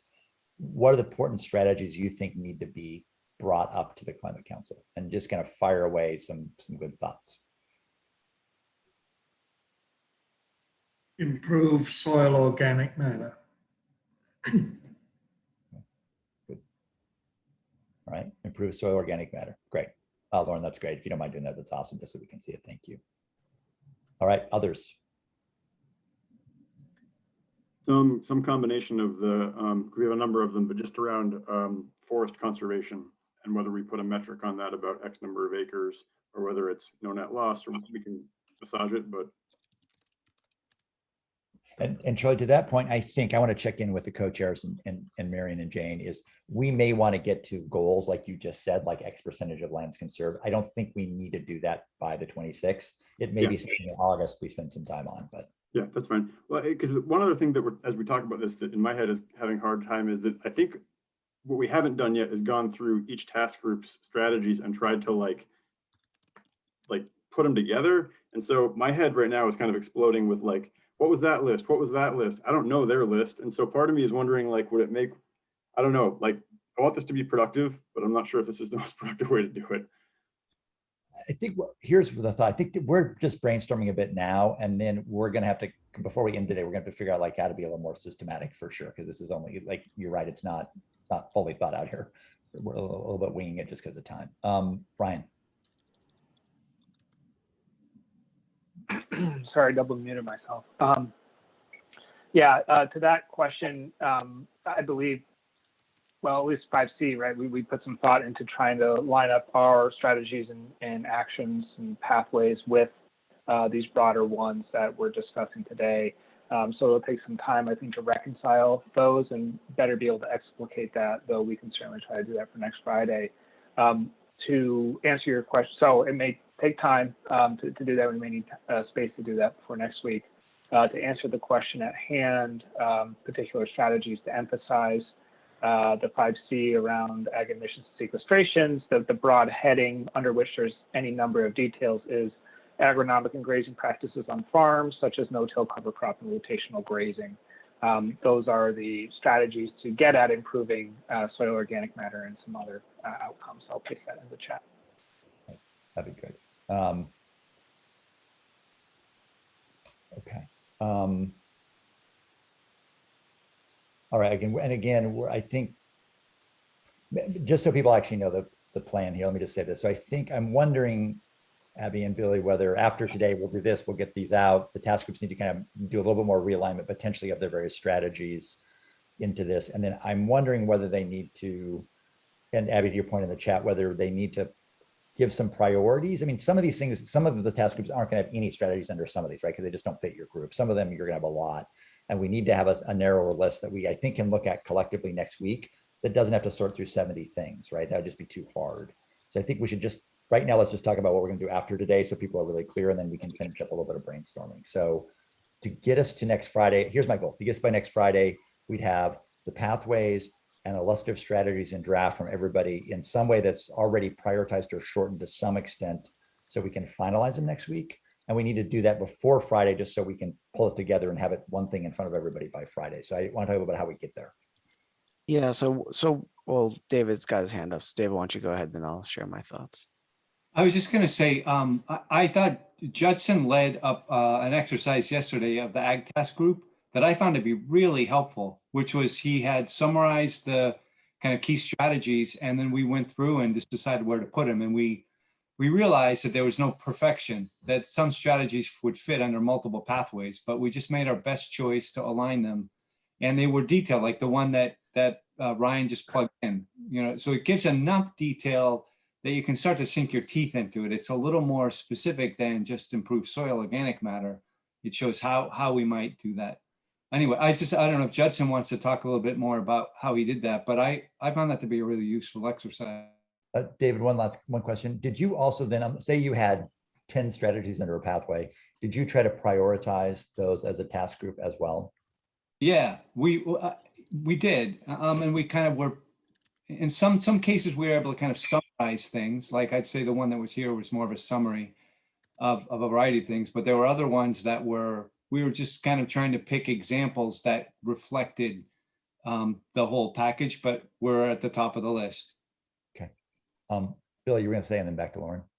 Yeah, I was just going to suggest that maybe we do our best to go through these today and hit the high level outcomes we want to see for strategies underneath each. And then we convene the task group leads next week to try to work through the details. I think it's going to need to be kind of a smaller working group to do that versus, a larger group, but that's just a thought. Okay. And Bill, are you suggesting the task group leads get together with each other and kind of prepare a draft set of slides for the full subcommittee on Yeah, Friday? ideally maybe with your kind of facilitation, Pat. All right, let's kind of hold that as an idea potentially to process. Lauren, over to you, and then we come back to something in chat from Charlie. I generally agree with Billy that a quicker working session with the task leads, so we make sure we're capturing all the different strategies, could be useful. And then Pat, to your question to David, whether or not the strategies were actually prioritized, I'll just say for 5D and 5E, we didn't prioritize them, but we created a spreadsheet where we checked off like the primary pathway and the co-benefiting pathways. And some were just, it fit very squarely under one and didn't necessarily touch down on others. And some had, you know, across the board, all 6 or 7 pathways had co-benefits. So that might be at least a first for us, just coming up with a suite of initial strategies, just identifying those that have the most co-benefits might be a good way to elevate. Okay, that's great. Okay, good. So there might be one task before our task group leads get together is the task groups, if they feel like they need to do a little bit more discussion among your task group to prioritize, you know, that's a lot of work. I know you may want to think about whether you need to do that, or maybe there's just a rubric as Lauren suggested the task group has. I want to just add just one more bullet to add under what Charlie said in chat is I think something about carbon markets goes here. We can worry about what the details are later, but I think it's important to add that as again, a strategy that I think applies both forests and ag too. So great. All right, Judy, over to you. And then after that, we'll move on. I have a bullet for there too. Go for it. One of the things that I've begun to realize as we've discussed conserving Vermont forest as the largest carbon sink is that we don't have control as a state over what's happening in the at the national level in the Green Mountain Forest. And so if we limit the cutting and they encourage more cutting, we're cutting off our nose to spite our face. And so I would put under there something about communicating, talking circles, communicating, coming to consensus with them about this agreement. Right. Let's two things. I think we're suggesting conserve Vermont's forests and wetlands as Vermont's largest carbon sink. So we added wetlands there. And then I wonder whether we just, for now we'll put a notation about sort of federal land within Vermont. And we can say about it later, but I think we should Exactly, because it's coming to light to me that there's distinct differences and they're in opposition.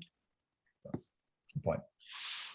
All right, let's do this. Let's just go ahead and go, like, again, just kind of getting some ideas down. This is great. Let's, for green, sustain, restore, reclaim, and enhance the health and function of Vermont's natural working land, soils, and waters. What are the kinds of potential bullets that would fall under the green one?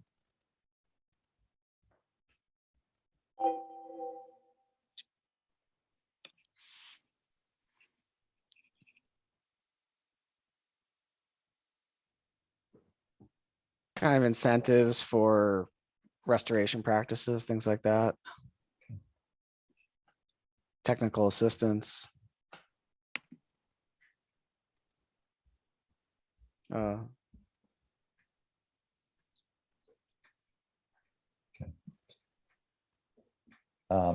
Charlie put some language in there that's nice, specifically. So great. Sure, his language is better than mine.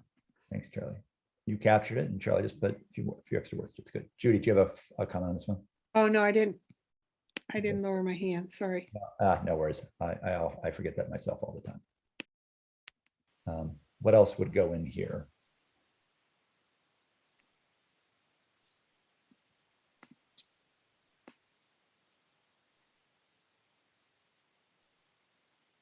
You know, we had some strategies related to kind of like using tools to kind of help prioritize some of this work, and that falls under a lot of these, but I just wonder if kind of technical assistance and guidance around where to focus these efforts would be relevant here. Something about Lauren, you may say, but I can't, technical assistance and guidance for where to focus, resources and effort or something. There we go. Charlie, you're like, he's just. I was going to say, so I would put the carbon sequestration here, but forestry, well, and I guess there's agricultural practices too, or across any ecosystem that promote resilience and adaptation of those systems. Right. And Lauren's point is it may be that, Charlie's sort of your 1137 chat might actually go under the yellow, but then actually the it's we'll have to kind of sort of that out. So.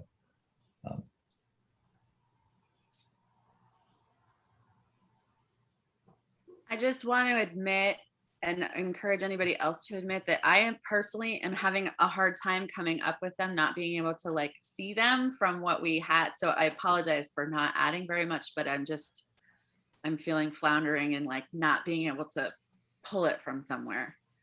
And I think it's, you know, we really had a great discussion about the pathways. Now everybody's a little bit tired too. So doing this at the end of the meeting is a little bit hard to do too. I'll agree, Abby. I'm so tempted to try to like pull up on another screen the actual strategies that we've come up with, since those are pretty well organized. Well, and one question then is this worth keeping doing for all of these? It may be because you guys have already done some of this work. You need to kind of realign a little bit because we changed the pathways. I think more wording than actual pathways. And maybe it's better for people to kind of do this, you know, after today versus try to do this in real time right now. Judson, you had a suggestion. You just want to say what you meant by what you just put in chat?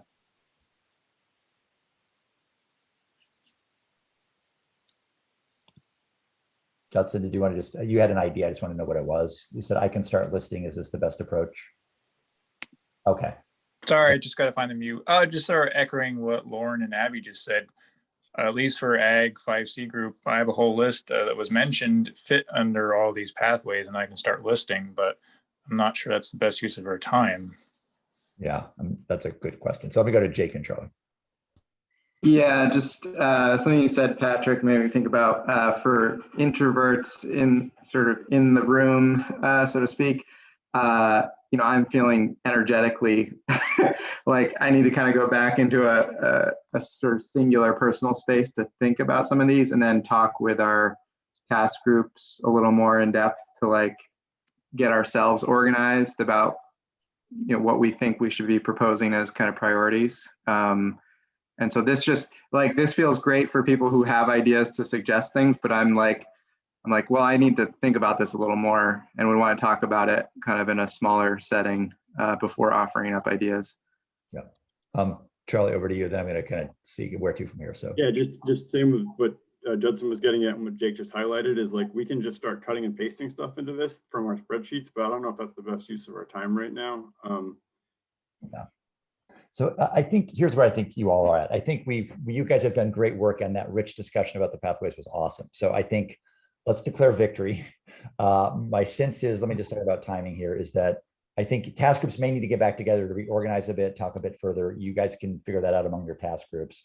I'm wondering whether we should say, and I'm going to just test with the task group leads and the co-chairs, whether we should say the task group chairs and the task group leads and co-chairs are going to meet sometime on Thursday the 22nd to kind of try to pull this all together. So the task groups need to do whatever they need to do by then, so the task group folks can pull together on Thursday, try to kind of sort this all out, prepare a set of slides that then we can preferably get out to you before Friday morning, next Friday if possible, and we'll walk through it in detail. So that would be maybe my sense of how we proceed, if that makes sense. Lauren, over to you. I was actually going to say the exact same thing, Pat. So thank you. Mine melt. Awesome. We might want to go a little further, and not to be arbitrary, but since this isn't going to be our full suite of strategies anyway, just kind of give each of the task groups, like, give us your 5 for now, and know that the others are still captured, so that way we can really kind of use that as a winnowing process. Yeah. So what about that? We just do, my friendly amendment, as Lauren said, is you kind of shoot for kind of, again, you're not going to have strategies for all of these necessarily, depending on your task group, but I think shoot for kind of 5. Giving us 20 is too hard. You know, giving us 1 may not be sufficient. So I think, you know, 5 sounds like that's like it's a reasonable number to kind of shoot for. If you give us 4 or 6, we're not, no one's going to, you know, give you a hard time about that. Okay. Alyssa, did you want to? Oh, I just was wondering, realistically, with a 15-minute presentation, how many strategies will we be able to elevate per pathway realistically? About a half a dozen, about 5 or 6, I think was what was envisioned. Really? Okay. Yeah. So I think what would happen then is we may end up with 15 strategies under some of these, right? Because of the different task groups. And then I think the task group leads and the coders will just have to try to narrow this as best they think and then present that to you for discussion. Well, it's a good question about actually what's actually achievable in the big 15 minutes you all have. Okay, so are we clear? So 5 things per pathway. We'll get you out the revised pathways later today. Task groups, you know, you guys organize yourselves as you have nicely been doing to kind of do any finalization you need to do in that regard. We'll pull task group leads and co-chairs together on Thursday, kind of sort through this, bring the full subcommittee a slide deck for review and discussion. And ultimately, we want to kind of have your affirmation so that we can, finish it up shortly thereafter and get it to the Vermont Climate Council. Marion, just a raw deadline. When do we owe the slides to the Climate Council? The day of in presentation, or are we supposed to get them something ahead of time? So I was just messaging Jane about this. There's no official policy that supporting documents need to be posted ahead of time for the meeting. It's certainly best practice so the public can see those and folks can follow along. But knowing that I think it's going to be sort of down to crunch time for many of the subcommittees, if we get them Monday morning, we can get them posted, before the council meeting, and that should be fine. Right. And as John said, let's find the fastest talker to present. And then Lauren noted a point too about where actually the council is going to have to absorb like all these different subcommittees. There's only so much they're going to be able to actually absorb mentally or cognitively. So that's worth noting too. So again, these are, as Billy said, they're more to illustrate and give people a sense of what the pathway is versus necessarily lay out. This is not a full strategy yet. And I will just add too, there is a slide in the presentation template that talks about process. And I know that this subcommittee has had a really good process for coming to the pathways and the strategies. So recommend, Billy and Abby kind of think about that and how they incorporate that into their process slide. Charlie, do you have a question or comment? Yeah, just a question. As the council moves back to in-person meetings, is there going to be a function for remote participation? Yes. Like what that kind of look like? Okay. Yeah, it's going to be, and correct me if I'm wrong, Marion, but I think there'll be hybrid opportunities for the foreseeable future. Okay, so it won't just be the ability to like witness it remotely, but still having the ability to, okay, awesome, thanks.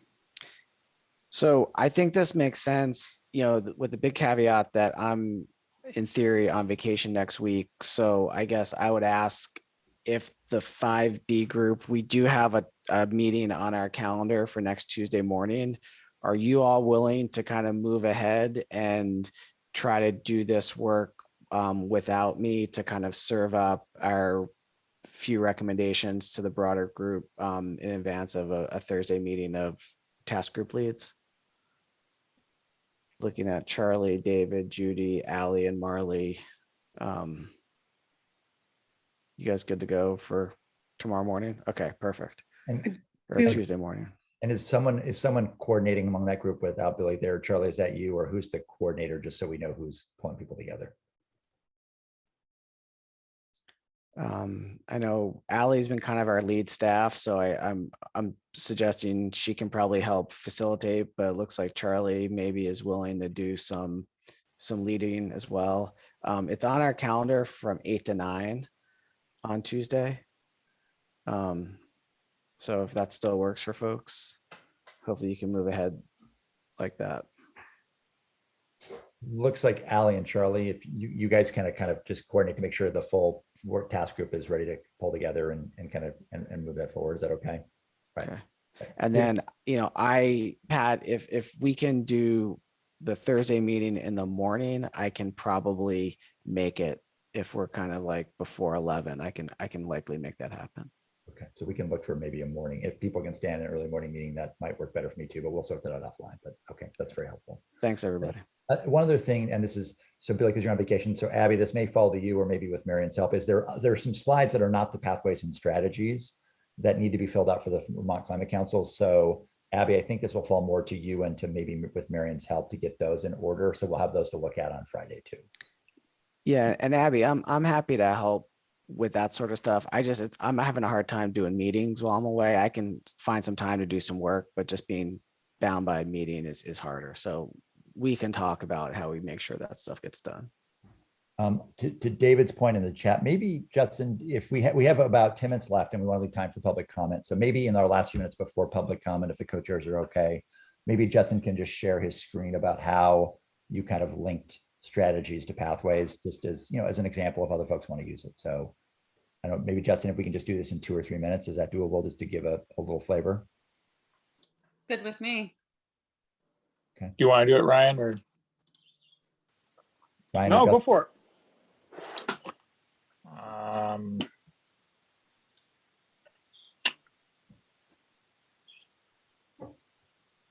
I have it up if you want me to share it.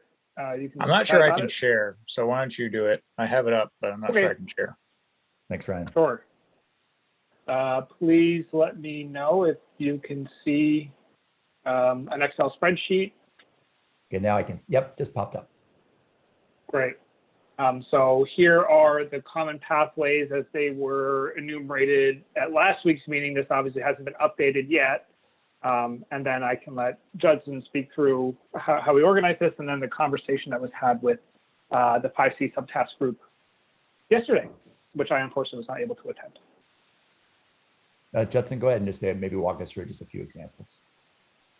Sure. So we just took our 5C strategies. There's about a dozen. And as a group, we met yesterday and we sort of put them under the dominant common pathway. So like, as the last column, each other pathways suggests our 5C strategy for agronomic grazing practices. We put under sequestration, but it carries over to adaptation, emissions, and ag soils. So we went with the method of just choosing the dominant. But essentially, yeah, we worked and discussed to fit all of our strategies into one of the common pathways. Right. And Lauren, it sounds like you guys did something similar, as you also identified sort of other pathways that the thing might be linked to as well. Yeah, we did. Okay.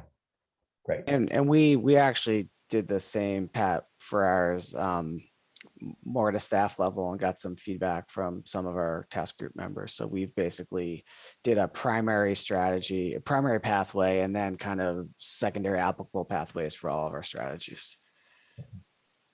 One last logistic thing on this, then. I think task groups, so we're clear for what we have Thursday morning. Do we want the task group leads to bring to that Thursday morning task group lead conversation PowerPoints with their strategies underneath the pathways we've named, and we can give you a generic, or do you want to just come with your spreadsheets and we'll look at them? How do you, what do we need to have for Thursday to be clear about how we pull things together? I would suggest whatever people feel comfortable using to present. I don't want to require people to develop a PowerPoint just for the purpose of this meeting. So if you've got stuff in a format that's shareable, just use it. Right. And then what we can do is we can copy and paste into slideshow, no problem. Maybe after Thursday, Mary and I can help with that. Okay. I think, and just as a reminder, if Lauren or whomever is the scribe on the revised pathways, if that can get kind of cleaned up and sent around to the group, today or Monday, that would be really helpful.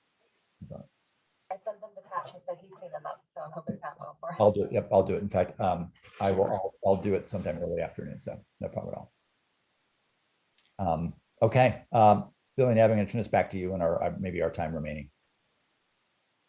Okay, so I think sounds like we've got our kind of agenda and plan for next week. I just want to note that the following meeting on the 30th of July, I think we're going to have an opportunity to hear from the Cadmus group on the climate budget and how our group can engage in that. Jane, correct me if I'm wrong there, but I think we'll want to build some time in on the 30th for that conversation. And that's it for me. And, we can turn to public comment, but just want to have a little space if anyone else wants to raise issues with the group that we didn't have a chance to touch on today. Last thing I'll say is I think this is a big lift to get to this end of month deadline to make this presentation. I think after that, my hope is that we'll have a chance to take a quick breath and then really spend some time talking about kind of goals and outcomes for our work in the climate plan. In more detail, what do we want to accomplish regarding resilience, adaptation, storage, sequestration in this year's climate plan, knowing that there is explicit targets for mitigation. Let's talk as a group and make recommendations to the steering committee of exactly how far and what we want to accomplish on these other goals in this year's plan, so that we've got a target to work towards as we're engaging with the public and moving to the final suite of recommendations. So I think that's going to be where we're going to spend some energy in August, really sharpening up exactly what it is we plan to accomplish and deliver in the final plan.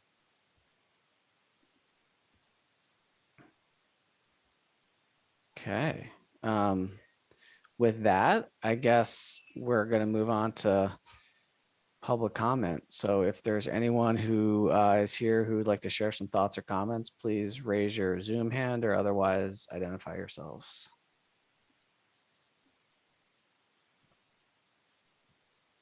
Okay, see Jennifer, Zach, Graham. Okay, we may have some others join us later, but let's go in that order. Jennifer, Zach, then Graham. Thanks, everybody. I just wanted to say my appreciation for including soils and water in integrating them in some of the pieces you have. And I guess I'm still perplexed by equity. And I don't have a solution. And I really appreciated Iris's comment of not including it just to say that we've used the word. And just as an example, looking at what Ryan and Judson just ended up with, it would feel artificial to include equity in those strategies or in the particular pathways there. So then it sort of led me back to the idea of an overarching statement. And I'm going to put in the chat, there are a lot of pieces out there. I couldn't find the perfect one, but there are a lot of pieces out there that talk about how climate change solutions are going to have to include equity in order to be successful. And the particular one that I have here is from the Rocky Mountain Institute. Again, because it's Rocky Mountain Institute, it focuses mostly on the built environment and energy use, but they do also make mention of working lands. So, actually, I guess I don't have the link here, but I'll figure out a way to get it. I'll put it in the public comment. Thank you. Or if it's helpful, Jennifer, you can send it to my state email, for example, and I can. Okay. Actually, while others are talking, I may be able to find it. I had something else copied and pasted. Thanks, everybody. Thanks, Jennifer. Okay, Zach, floor is yours. Thanks, Billy, and thanks everybody for a good discussion today, and for including wetlands in that piece that we were going through earlier. I just wanted to raise one thought. I'm wondering if we should incorporate climate resilience more purposefully into one of these pathways. Right now, based on the latest version, I think we get at resilience in the purple, the magenta bullet that looks at how to support and empower landowners and managers. But I'm wondering if actually in the first pathway, we should get at that resilience goal of the Global Warming Solutions Act more clearly.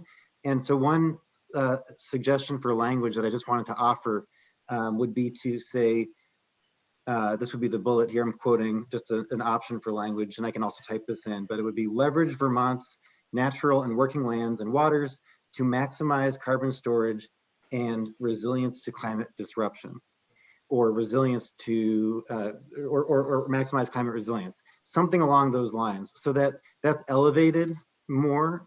It is a stated purpose of the GWSA, I believe, and so I'm thinking here that we should make that a clear goal of how we are, what the end goal is of our management of our natural and working lands and waters.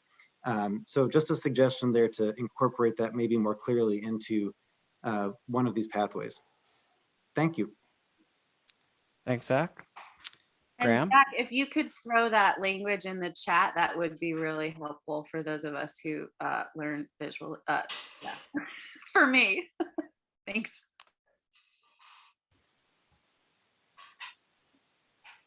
Okay, Graham. Hey folks, this is Graham Unang-Strupenach, Policy Director at Rural Vermont. Thank you again for all the work you all keep putting into this. I have a few comments and questions. one question I may have come up before, but is there a vision the group is working from? I was just thinking as we were looking at the pathways that may be easier to identify pathways and strategies if there was a vision or a future state that you were, articulating pathways to getting towards. And I'll keep going. I guess maybe you can respond at the end. I think that's work, Graham, that we're going to hopefully do next month. It's a little bit backwards, but I think we're going to try to hit some of that kind of goals and targets in August. Great. Yeah, I also appreciated Iris's statement about maybe having a statement prior to the pathways about fundamental aspects and principles to the group's recommendations.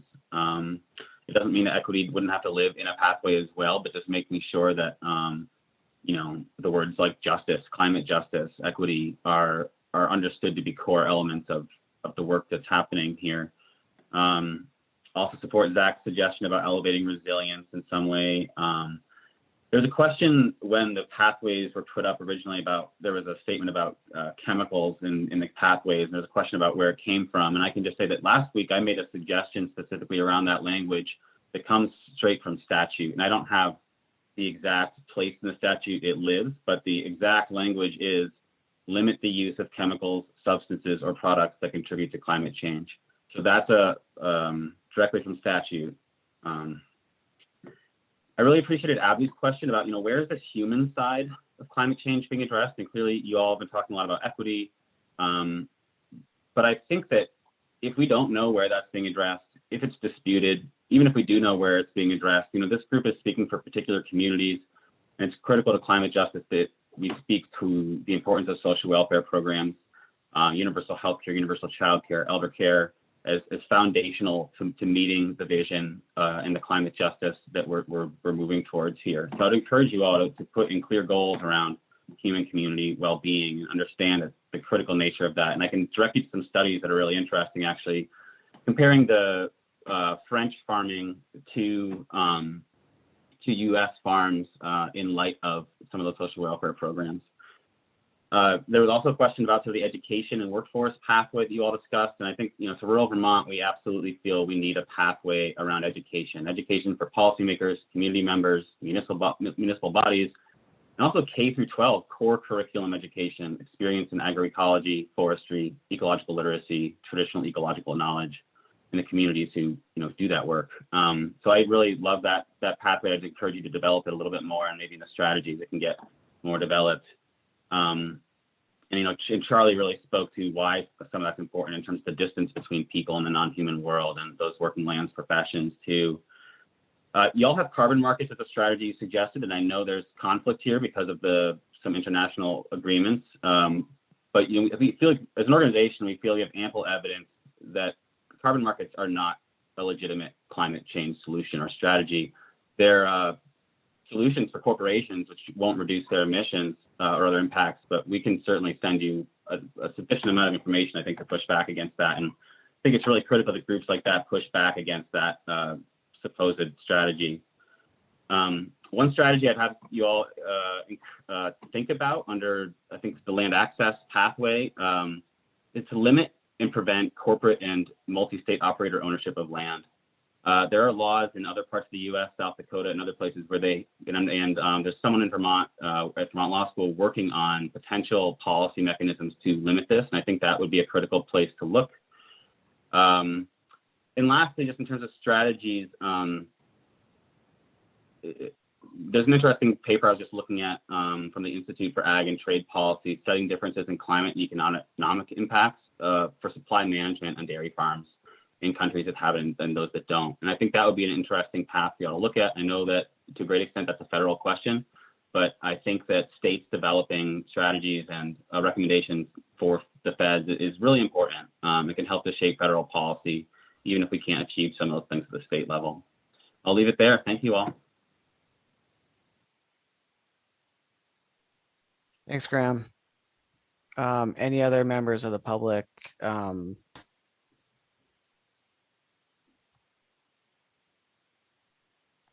Oh, sorry, I was muted. Anyone else want to speak today? Great. All right. Thanks, everybody. Have a great weekend. Did Jennifer have her hand up from before, or? was she wanting to say something again? Sorry, I think it was up from Okay. before. just wanted to make sure. Great. Well, thanks everyone. Task groups do your work. Task leads sounds like we'll try to reconvene Thursday. Pat, if you could try to set that up, that'd be great. I'm going to hit the road shortly, start driving, but I'll be monitoring email and participate as I can. So thanks everyone for a good conversation. Have a great weekend. Thanks, everybody. Thank you so much, everybody.